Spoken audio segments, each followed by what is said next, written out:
There can be no doubt, leadership is what separates a place of work from a place to work. But what makes a good leader? Welcome to OnPoint, a thought-provoking podcast on leadership. It's for leaders. It's by leaders. Here are your hosts, Jim Livingston and John Nielsen. Hi, and welcome to episode 7 of OnPoint. My name is Jim Livingston. And my name is John Nielsen. So John, today we're going to be talking about a topic that, it's a topic that's been thrown around a lot over the last few years. It's become quite a popular buzzword amongst sort of leadership, sort of development people out there, and everyone's been talking about it. And it's the topic of authentic leadership. Now, interestingly enough, authentic leadership's, the concept's been around for a while, but it hasn't really been defined. It's still, the actual definition is still quite vague. There's a few theories on it, but there's nothing that's really been sort of, concreted about it. What, in your view, is authentic leadership? Yeah, no, thank you. It's a really good question because I think there's a lot of thoughts out there. But for me, it's really about bringing the most of me to work and being who I am as a person, because it makes me very light, very easy, and it's just me, and people get the best version of me. And so Jim, my definition, mine's pretty similar. Yeah, it's being the best of who you can be while staying true to who you are.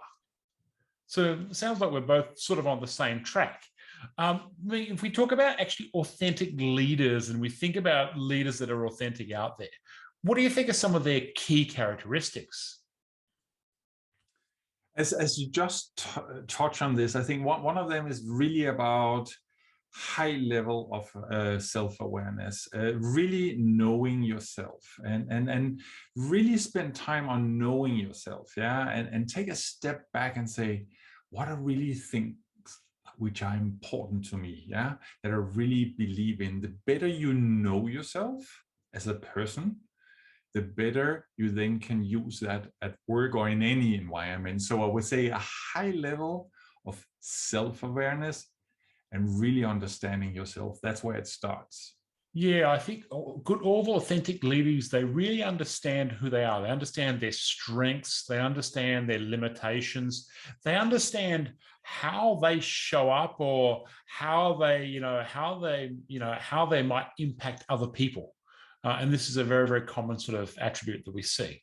So that's one. What's another one? I think another one is really, for me, about trusting my thoughts, feelings, and motives I have behind things I do, and my values. So without being arrogant, is really about that I trust what I think. And also my feelings. When I feel sad about something, really listen to that feeling. That's being authentic, and not ignore it. Or I feel very excited and happy, trust that feeling and talk about it. But also when I want to drive a certain thing in the business, what are my motives? Why am I so passionate about a certain thing? And really think about where are the motives coming from, and share that with the people so they understand the background. And last but not least, if it's something which ties back to your values, talk about it so people can relate it to your values. Like me, one of my core values is fairness. You will see this in my personal life, and at work, I talk a lot about fairness, how we work with people, talk to people. So really trusting my thoughts, feelings, and motives, and my values is really key. Yeah, I think we see this with, if we think about some really classic authentic leaders. I mean, Steve Jobs is probably one classic, right? Really did trust in his intuition. For example, why do we need a pointing device when we have the perfect pointing device here? So I think they have a good level of intuition. They trust their feelings and their instinct quite well. This is something that we see with good authentic leaders. So that's the second one. What do you think is a third piece that we see, a third attribute of authentic leaders? I think it's about genuine and consistent behaviors. So consistency, I feel, is truly important in leadership. And so when we show up, who we are and what we believe in, and being consistent of that. Don't try to be somebody else. If you saw something in a training, read a book, or you picked up from a YouTube video, if it makes sense, do it, okay? But don't do it for a day or two and then go back to the old style. Really think about what are the consistent behaviors you believe in, you want to demonstrate in front of your people, your organization, and be genuine. Being very genuine is really, really key. I think this is a really good point. I mean, think about Tim Cook. When he first took over the role from Steve Jobs, he tried to emulate Steve Jobs a bit, but it didn't work. He's not Steve Jobs, and I think he's sort of since realized that. And we see this with a lot of leaders. You try and be Satya, and clearly you're not going to be Satya. You try and be Bill Gates, you're not going to be in the right place. So being very, genuine in how you show up is really key. Consistency is also so important. In Singapore, we talk a lot about the roti prata man, leaders that flip-flop and change their approach and attitude, right? One day, Mr. Nice, one day, Mr. Nasty. And I think this is a really key point, is being really consistent in that behavior. The more consistent that you are, then clearly the more comfortable comfortable people will be with working with you. All right. So there's 3 points. What else can you think of? I would say one which is really key to me, and I talk a lot about, is about reflection. Okay, reflect on actions and be open and vulnerable. So what I say here, because we are humans, okay, and we make a lot of great decisions, which make us progress in our career, but we also have decisions which were not the best, or some of them might even be horrible. And for me, being an authentic leader is really the one who is willing to stand in front of the whole organization, the team, or your boss to say, I made a mistake, okay? And reflect on that. I learned that, and it was very powerful, because people somehow anyhow know it was a mistake, but really talking about what happened and being okay to be vulnerable, because we are all humans, authentic us. We do mistakes. I have made a lot of mistakes in my life, and I learned out of them. But when you talk about them, not only is it good that people understand you have a high level of self-awareness, but also the learning based on a not so good decision is really an important reflection. So I'm very passionate about that, Jim. So I mean, two key points, right? So reflection on action, reflection in action. So, authentic leaders reflect on things whilst they're doing them. They also reflect on things after they've done them. This is something that we see quite often with authentic leaders. Another one is this point about being vulnerable. It's often perceived as a weakness by so many people, but it's actually one of your biggest strengths. Vulnerability leads to trust, leads to openness, leads to rapport. So being vulnerable, if the more vulnerable you are, then the more feedback you will get from people. And only when you get that feedback from people will you be in a position to be able to improve and to become better. So I think that vulnerability is a really key point, and being open to it, asking for feedback consistently. I think these are really good traits of sort of authentic leaders. So there's some of the sort of characteristics of authentic leaders, right? They've got a high level of self-awareness. They've got good level of trust in their feelings, their emotions, their values. They're genuine and consistent in their behavior, and they reflect on their actions, and they really are very, very vulnerable. So if they're the characteristics, what are the benefits of being an authentic leader? So the first one coming to my mind is really around it build the foundation of better relationship with myself and my colleagues, with my team, with my boss, with my stakeholders. It really builds the best possible relationship. And there's no better feeling when I know I'm true to myself. I feel really good without being arrogant that I'm doing what I believe in. but also with my colleagues. When I do the right thing, I don't kind of change it or mask it up. I really feel good about what I do, and it creates a lot of energy. So I think the benefit is really a better relationship with myself and all the people I work with, clearly.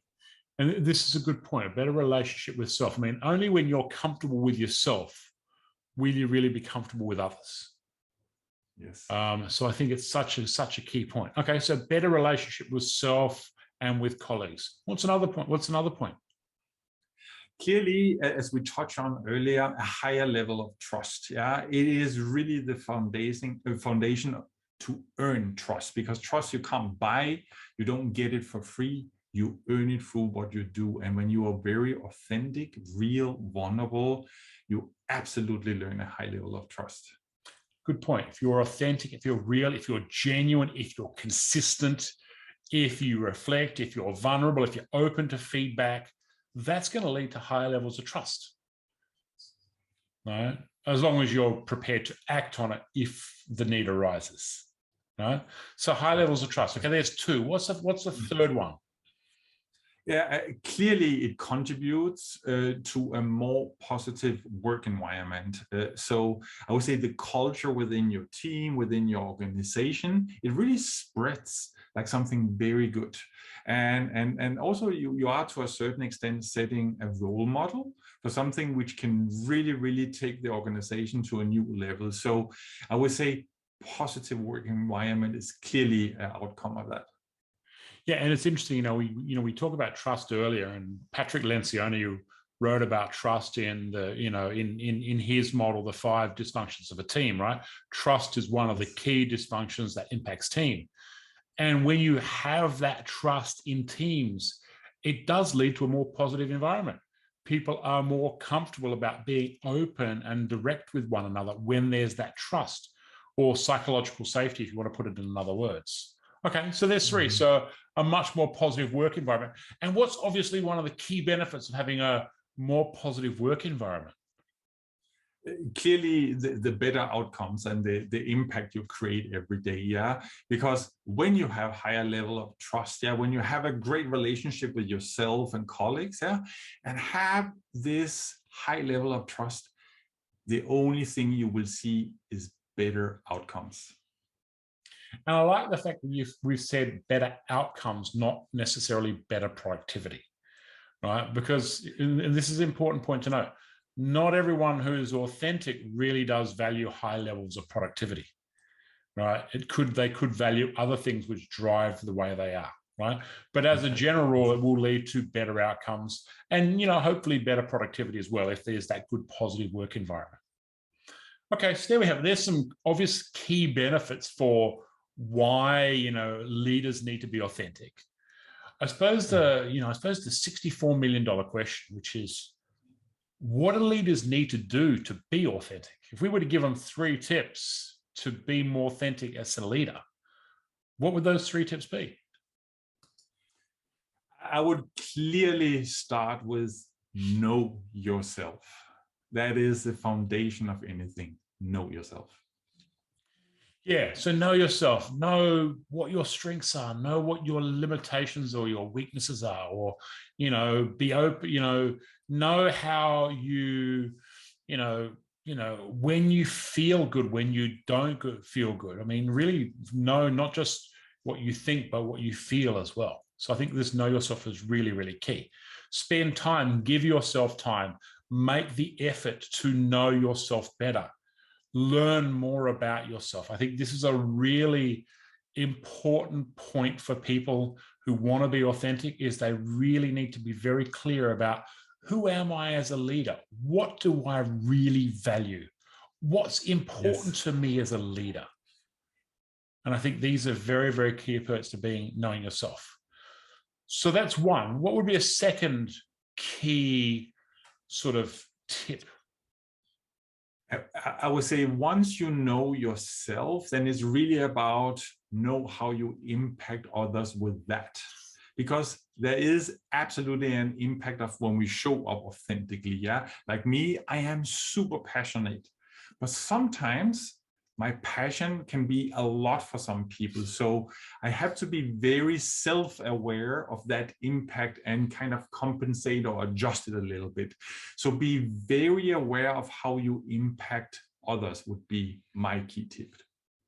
Yeah, this is key, right? I mean, quite often in this search for being authentic, right? And let's be clear, being authentic is not about being who you want to be at the expense of everyone else. It's about understanding how you are, understanding how you impact people, and then finding the best way to work with those people while staying true to who you are. Exactly. Right. And I think this is the point about know how you impact others. So have regular conversations with your people, have regular check-ins with them on, how you make them feel, how they're feeling at work. Seek regular feedback on yourself and what you're doing well, what you need to do differently as a leader. I think these are really, really key points. So good point there. So one more key tip for everyone. What would it be? I would say be vulnerable. Be vulnerable. It's okay to be wrong. And I will never forget the first day in school of my son when the teacher said, mistakes are your friends.